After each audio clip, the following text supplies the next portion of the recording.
Maayong gabi sa tanan. So before ta matulog karong gabi, so na lang ko gusto i-share sa inyo kini isa ka passage sa book of Ephesians chapter 5 verses 15 to 16. Ingon dinhi nga, be very careful then how you live, not as unwise but as wise,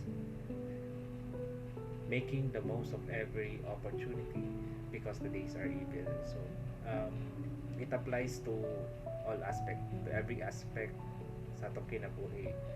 Nag-apply kining verse. So it talks about making the best of time.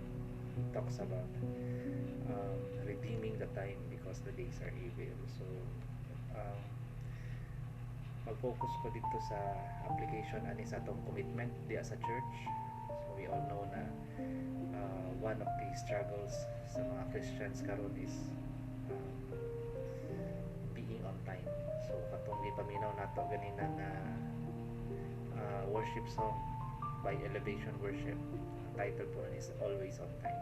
So si Lord po He is always on time. He is never late. Sabi mo sa Bible, God is never late. So bisan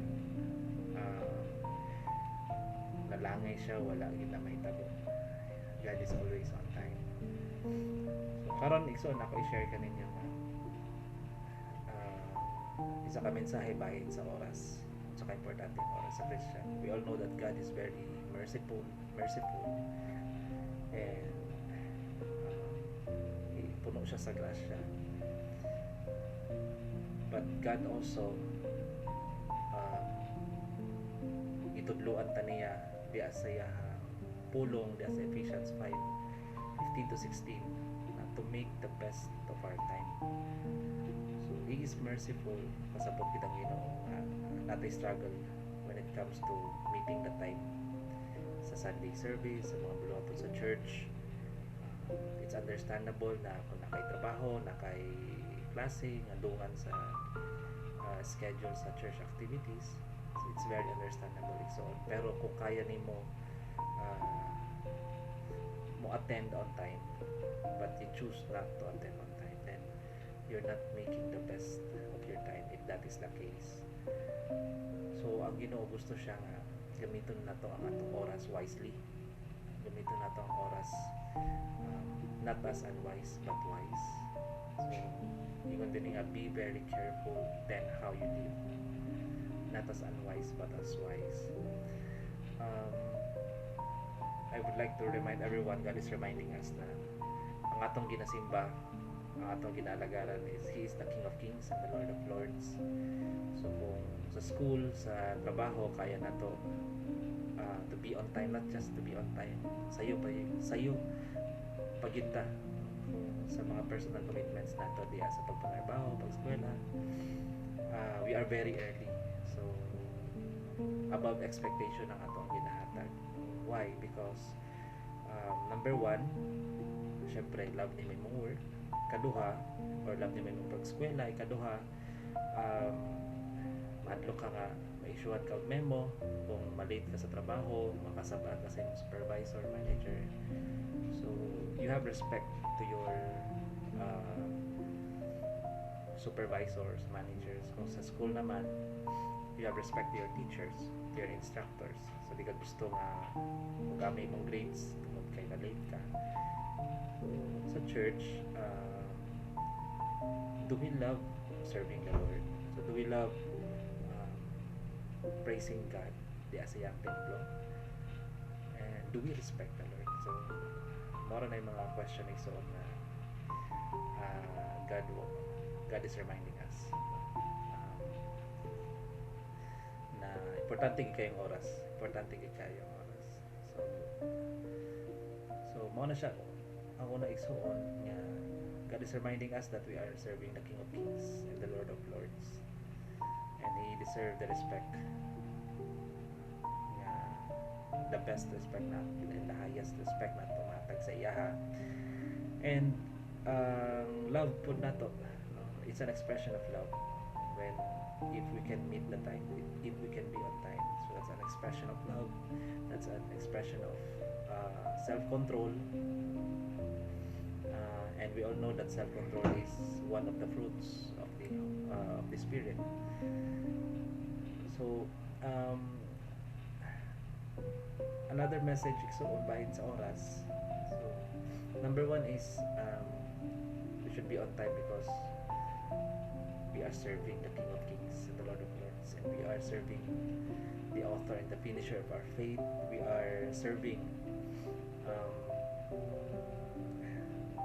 the Savior of our soul. So it does not apply sa church lang, sa mga church activities, but even sa ato ang personal prayers, personal commitments nato din sa Ginoo. It also applies. We should make the best use of our time, and being late without valid reason is not the best use of our time. So mao na siya igsoon. And lastly igsoon, kinahanglan masabtan nato time is a gift.